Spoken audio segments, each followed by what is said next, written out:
It's been said that life is what happens when we're making plans. But what about when life doesn't go as planned? And how do we go on? Today, we're going to be talking about how to cope with unforeseen events. Welcome to another episode of your Hopefield Perspective, where it's always our goal to restore hope, renew minds, and empower listeners to live in their God given identity. I'm your host, Dr. Michelle Bengtson, and I'm thrilled that you've decided to spend a few minutes of your week with us. Today, we're talking about how to cope with unforeseen events. But to start off this episode, I want to share a passage with you that comes out of Psalm 13.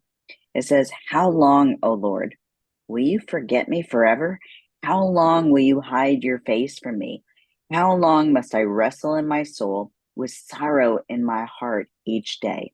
How long will my enemy dominate me? Consider me and respond, O Lord my God. Give light to my eyes, lest I sleep in death, lest my enemies say, I have overcome him, and my foes rejoice when I fall. But I have trusted in your loving devotion. My heart will rejoice in your salvation. I will sing to the Lord, for he has been good to me." Today's guest is Jillian Benfield. She's a former journalist and news anchor. She holds a broadcast journalism degree from the University of Georgia. And as a freelance writer, her essays about living an unexpected life have appeared on such sites as Today, Good Morning America, Yahoo News, and ABC News. Jillian regularly advocates for the full inclusion of people with disabilities in her writings, community, and as part of the National Down Syndrome Congress's National Down Syndrome Advocacy Coalition. Jillian and her husband, Andy, and their 3 children make their home on Florida's Space Coast, where I will be very soon for my son's wedding. Well, welcome to the program, Jillian. Thank you so much for having me. I'm so delighted to have you here. Here's what I know from interviewing people for my entire career, and that is that so often our ministry results out of our own trials and hurts and experiences. How has that been true for you, and what unforeseen events have you personally experienced? Okay. So trying to think of the best way to answer this. I can take you all the way back to 2014 to that unseen event that happened. So my husband, I had just finished up a news job in Augusta, Georgia, and my husband had just finished dental school, and he had taken an Air Force scholarship to pay for dental school, and the Air Force moved us across the country to Las Vegas, Nevada to pay them back with our time. And it was kind of the perfect time for me to take off of TV news. And I thought that I would go right back to TV news after this 11-month assignment we had in Las Vegas. And unfortunately, I got a phone call from my husband on May 8th, 2014, that let me know that we were moving to Alamogordo, New Mexico, where there's not even a Target, let alone a TV station. So I thought that that was my big unexpected event. Later that same day that we got that news, I had this little whisper to take a pregnancy test, and my husband and I were not trying. Our daughter had just turned a year old, but this little whisper wouldn't go away. And so I took it, and it was positive. And I thought, okay, God, okay, you want me to be a stay-at-home mom. I get it. I thought I had it all figured out. Well, then we moved to Alamogordo, and 8 days later, it was time for my 20-week ultrasound. And after the ultrasound was done, a nurse walked in and said, well, everything must look great because the doctor's not here. And as soon as she said those words, he walked in. And he explained to us that there were several markers on the ultrasound that indicated that our child had a higher chance of having a trisomy. And I said, well, what does that mean? And he said, it means that your child has a higher chance of having a condition like Down syndrome. And I just remember my back breaking out in fire and the words, I can't be a special needs mom. I can't be a special needs mom, just going over and over again in my head like a skipping CD. Well, we got some blood work done. And 8 days later after that, my husband called me and he said, the doctor called. It's not good. I'm coming home.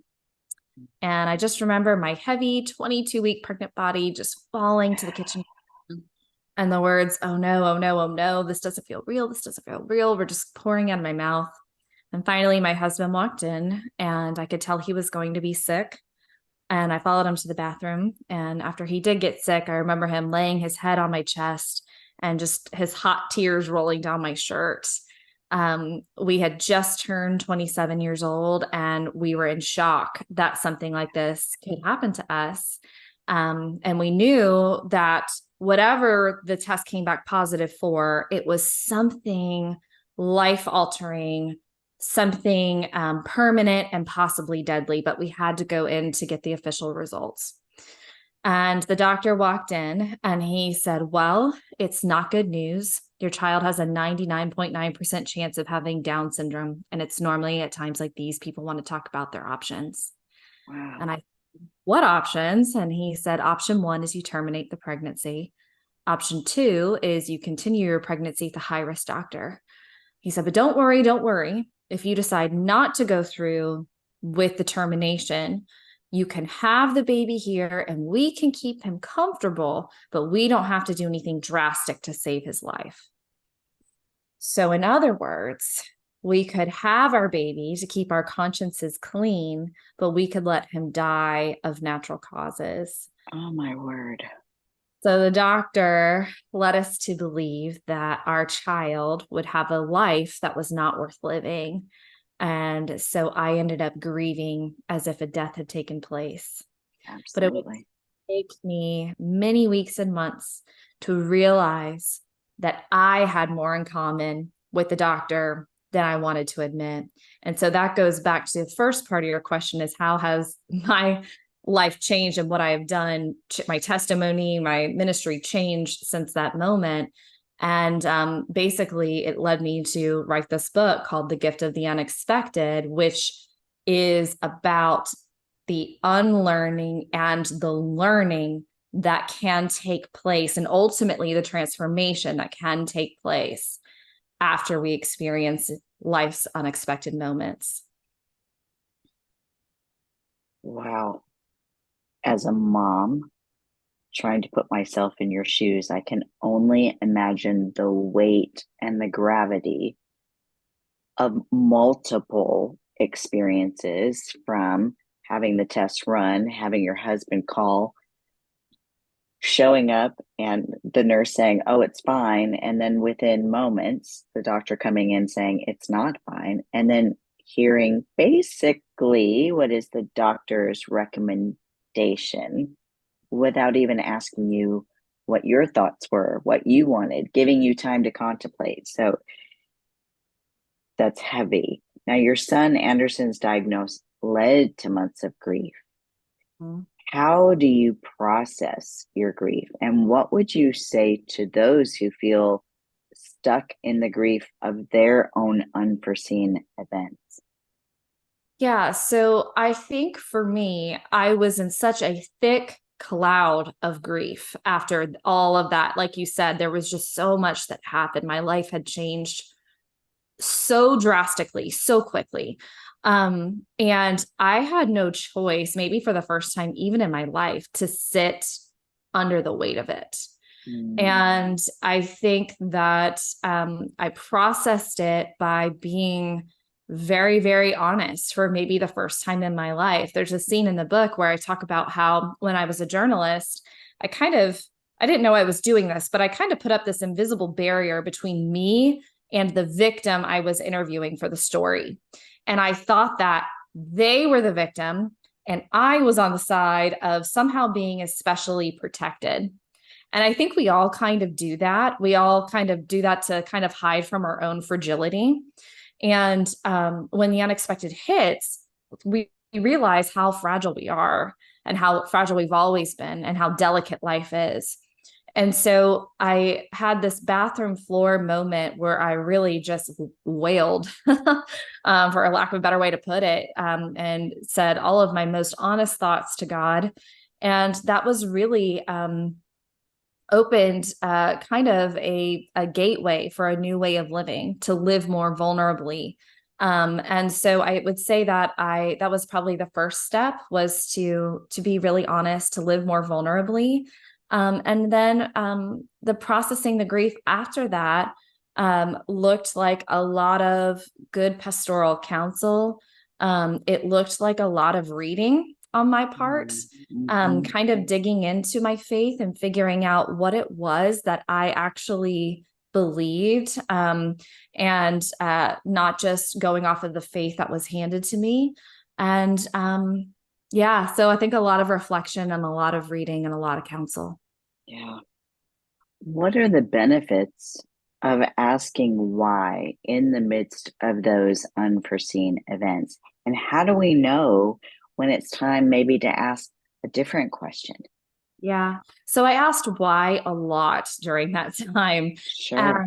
And I think that there's a lot of pushback from American church culture on asking why. And we're told that we're actually asking the wrong question.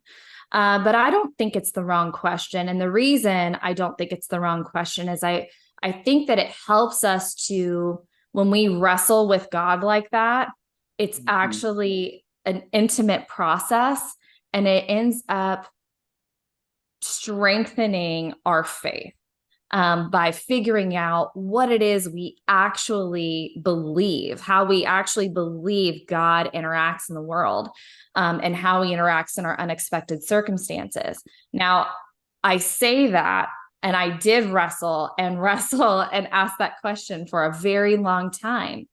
And I do have beliefs on how I believe God works in the world, but I hold them all very loosely, Mm, because none of us, God didn't give us the exact answer, and right. none of us are ever going to have the corner on God's truth.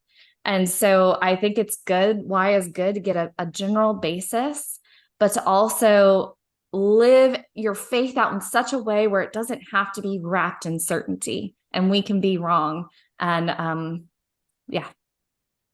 I think that's good because so often our faith can't be wrapped in certainty Mhm. because faith is believing those things that we've hoped for that we don't see. And it Mhm. requires that certain level of trust. Jillian, what's the difference between overcoming and undergoing the unforeseen? And how does undergoing unforeseen events transform us for the future? Yeah. So if you Google image the word overcome, you're going to see somebody standing atop a mountain with their Mm-hmm. arms like stretched overhead, like in a stance that claims victory. Sure. And my point in saying, like, the church and Western culture has us believe that we are meant to overcome our unexpected circumstances. And another word for overcome is to suppress. And we're meant to push down what has happened to us and then get over it as quickly as possible. And that's really what's expected of us. Um, but what I'm saying is when you Google image the word undergo, what you're going to find is somebody who's about to undergo surgery. That person has to admit they need help, seek out help, dig into the deep, dark spaces, confront the pain, and then pursue healing on the other side. Mm, And so that's my point, is that we're not meant to push down what is paining us when the unexpected comes and rush to that mountaintop and show everybody that, this bad thing happened, but I got over it so quickly because I'm so strong and Jesus is wonderful, and that sort of thing. That's what's kind of expected of us. What I'm saying instead is that we are meant to use that time to dig in deep, to unlearn things that we may need to unlearn and replace them with better one, so that we can still get to that mountaintop, but when we get there, we're not the same as when we first started. I appreciate that perspective. We've had some conversations on the podcast recently about grief. And one of my guests said that she doesn't believe that we ever overcome the grief, but we walk through the grief because Mhm. it changes you.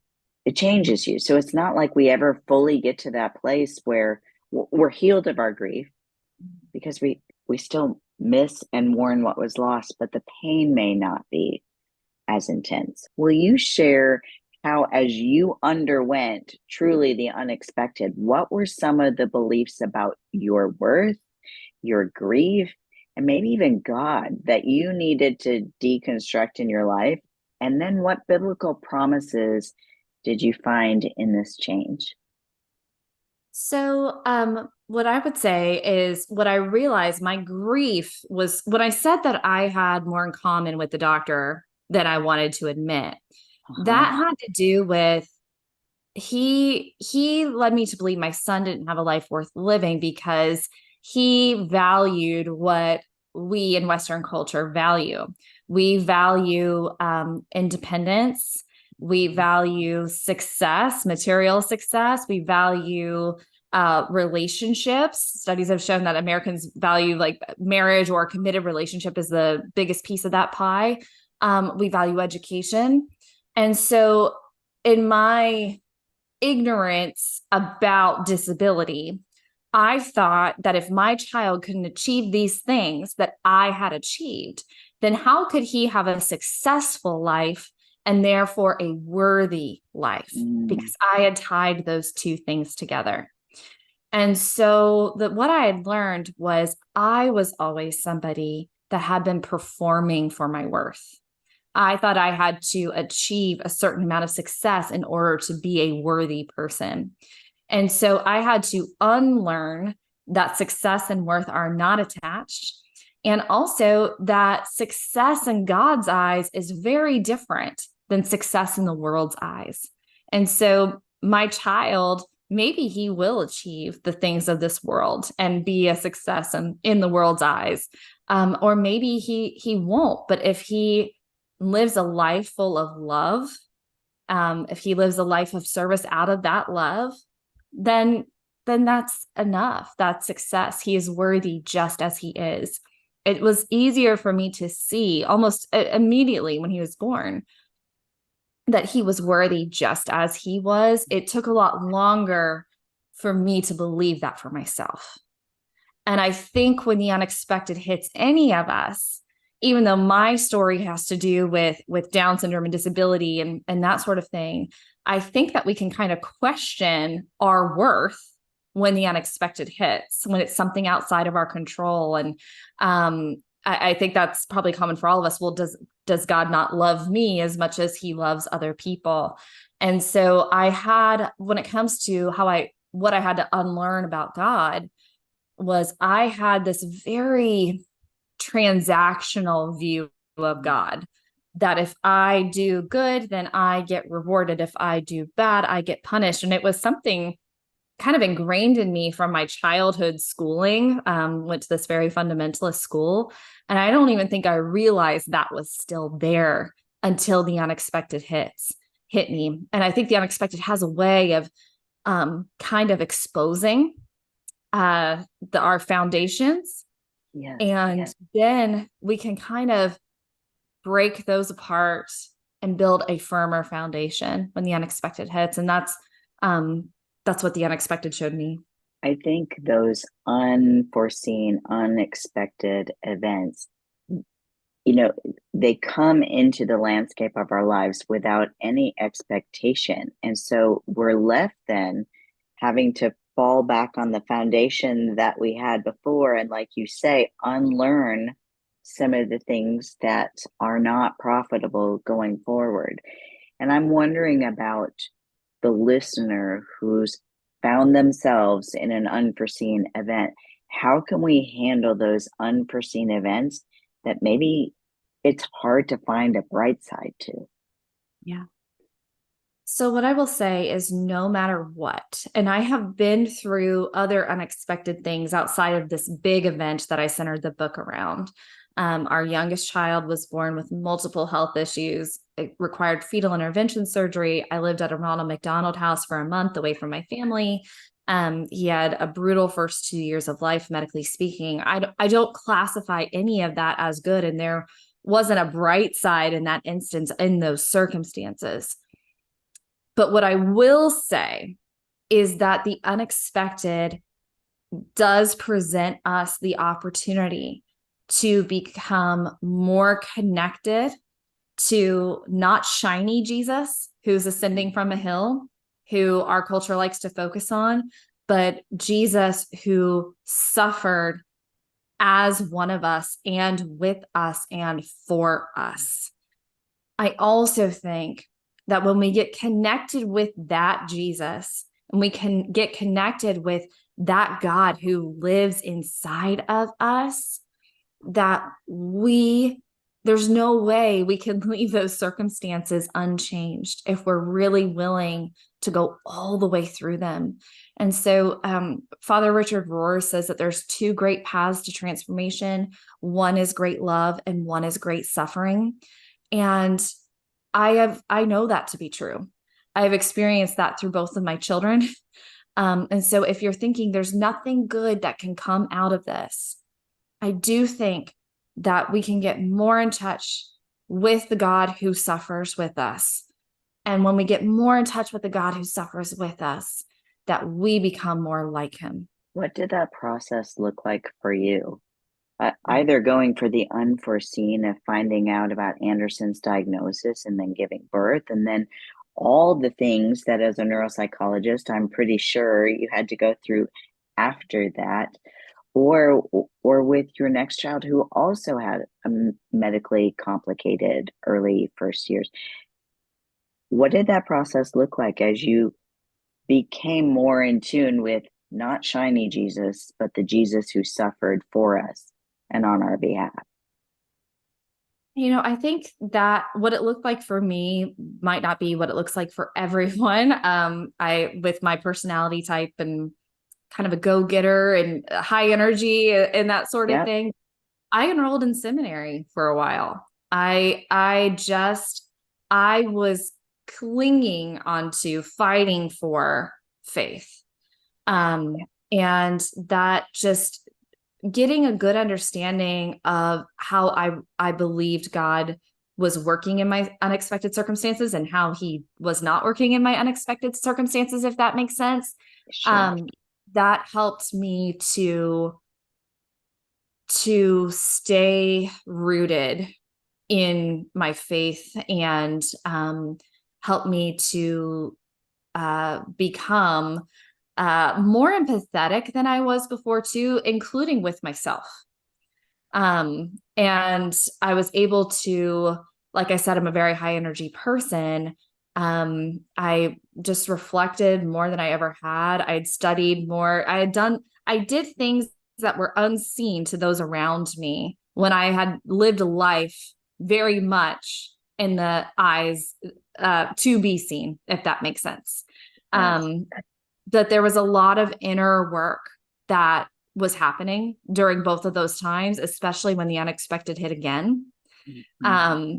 And I just remember during that second unexpected thing, I was just thinking about this the other day. I had to have 2-hour-long MRIs during that second pregnancy that I mentioned. And I remember like having earphones in and just that song, Ride Mercy Me, even if you don't, my hope is in you alone. And that was just it. Like no matter what happened, like I had already established, like, I believe in this God. I believe in this God who came here to suffer with us. And that's what it looked like for me, was a lot of praying, hoping, clinging, digging, and reflecting. But I do think that that's one of the beautiful benefits of the unforeseen, because it causes us to either walk away from God, or it causes us to move towards him and cling to him and keep seeking him. And in that, he uses to mold us and transform us and to change our perspective into one that more closely mirrors his. But I'd love for you to speak for a minute about how does living vulnerably help us to return to ourselves? Yeah, so I think living vulnerably allows us to return to ourselves, because going back to that shower floor scene that I mentioned earlier, you're kind of stripped bare when the unexpected hits, unless you just decide that you're going to ignore it completely. But when something really big happens, it's pretty hard to ignore. Yeah. And I think what I realized was I had been living my life in this armor. And my armor for me looked like performance. For somebody else, it might look like perfection or what have you. And I realized that I had been living my life projecting this image that others would deem successful and worthy. And if I could just keep outperforming the person next to me, if I could live a life that was enviable to other people, then I would be, I could live with myself, you know? And it really protected, it really inhibited me from really fully living. And so when you live vulnerably, you're able to kind of take off that armor piece by piece to see what has really kept you from living. And I realized that what helped me to return to my core self was that I, who I was before the world ever told me differently. Mm. Before the world ever told me, like, you have to look this way, you have to make this money, this particular income, you have to do these things in order to be among the elite. The unexpected and living more vulnerably helped me to return to a younger version of myself. And yeah, I'm thankful for that. And I wonder if it helped you return to a less burdensome, less weighty lifestyle, because there is a weight and a burden to striving for success, for perfection, for living up to other people's ideals that I don't think was Jesus's way. And so when he says, "Come to me, all you who are burdened and heavy laden, and I will give you rest," I wonder if you experienced a bit of that by giving up the weight of all those other things that were previously a part of your daily life. Definitely. I mean, I think that it made me a more relatable person. Mm-hmm. It made me a better friend, a better spouse. When you drop the pretending, your life actually gets more full in a good way. Yeah. Because like you said, that you're able to drop the facade and the weight that comes with that and just really live in your full reality. And I think that's one of the biggest gifts of the unexpected is that we become the real full human people that we actually are and not some version that the world expects us to be.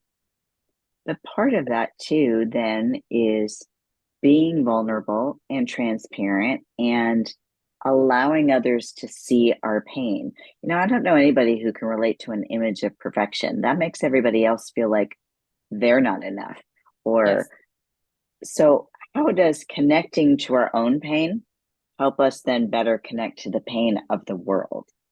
Yeah.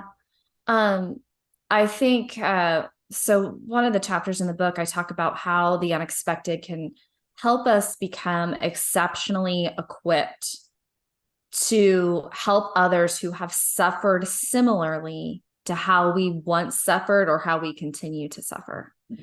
And, I think that if before experiencing this, the first part of the unexpected for me, I had never really gone through anything hard. And so I don't think that I had like a big empathy for people who had. I couldn't understand that.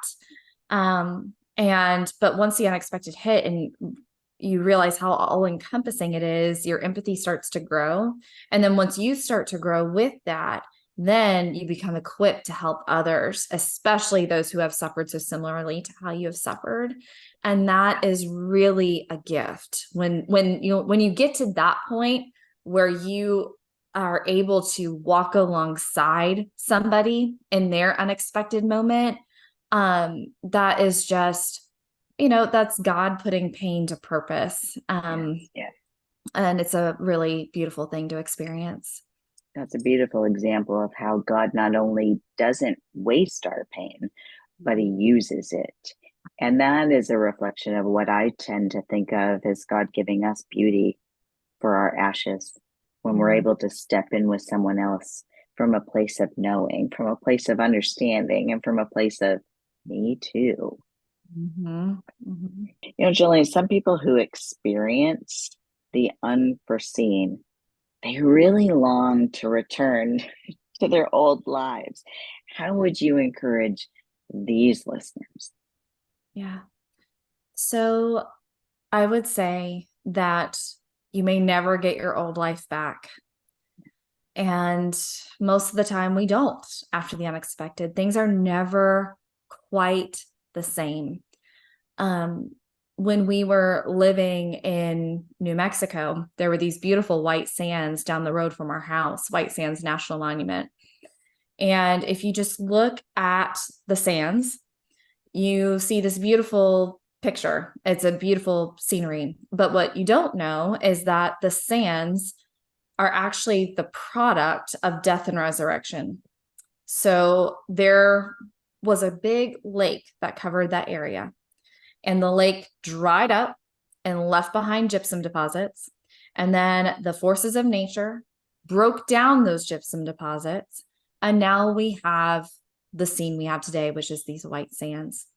And my point is that the lake is never coming back, but God uses what was, and he uses the unexpected to bring new life out of our unexpected circumstances. So we may never get our old life back, but new life is available to us. Precious, precious new life. Because we spend this life going from mountain to valley, mountain to valley. And hopefully through all of those situations, we become more like him in the process. I don't know if this is true for you, but having gone through some pretty painful circumstances in my own life, when I was in it, you would have been hard pressed to convince me that anything good would come out of it. But now that I've moved through it with a greater appreciation of having seen the Lord work, now I can look back and think, I wouldn't necessarily want to go through it again. I wouldn't necessarily have even signed up for it, but I'm grateful for it because I'm grateful for how I've changed as a result of it. And I'm grateful for a deeper appreciation, both of God's faithfulness and goodness, as well as the suffering of other people around me. Definitely. I think that, I'm not thankful for all of the pieces of my unexpected circumstances. And I think it's important for your listeners to know you don't have to be thankful for all of it, right? I'm not thankful for my children's suffering, but I am thankful for what you said and how God uses the suffering we will inevitably experience in this life to make us more like him. And to bring new life out of us and new purposes out of us too, that maybe we never would have realized had the unexpected hit. Absolutely. So Jillian, if a listener is resonating with our conversation today, maybe they are in the midst of their own unforeseen events, what hope-filled perspective would you want to leave them with today? I had my longtime mentor and pastor ask me to sum up what I had learned and our 5 years of experiencing unexpected event after unexpected event. And I told him that if I could sum it up, it would be that we have a God of resurrection. And that doesn't just mean that we have a God of resurrection, that resurrection is promised to us at the end of this life, but that resurrection is available to us in this life, in and out and over again. We experience many little deaths in this life along the way, as you said, mountain to valley, mountain to valley. But God takes those valley moments and breathes new life into us. And if there is nothing, if you cannot see hope right now, just know that we do have a God of resurrection and new life can come out of us, if only it is a change from within. And no matter what, our circumstances might not be good, but God can make good come out of it, even if that is only a change from within. And that change from within, though, is nothing to discount, because it is really a beautiful thing to experience God's transformation through the unexpected.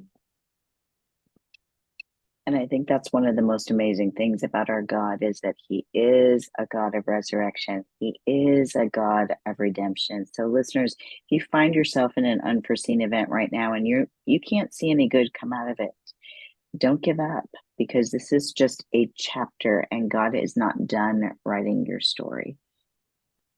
Jillian, I thank you for coming on the program, but most especially for sharing out of your own pain, out of your own unforeseen events and the heartache contained therein, to give other people hope that they too can get through it and God is not finished with their situation. Friends, we are going to put all the information about Jillian and about her book. You can find that in the show notes at drmichelleb.com. But listen, what I know is we all go through unforeseen events in our lives, every single one of them. And we need hope and we need a hand to hold.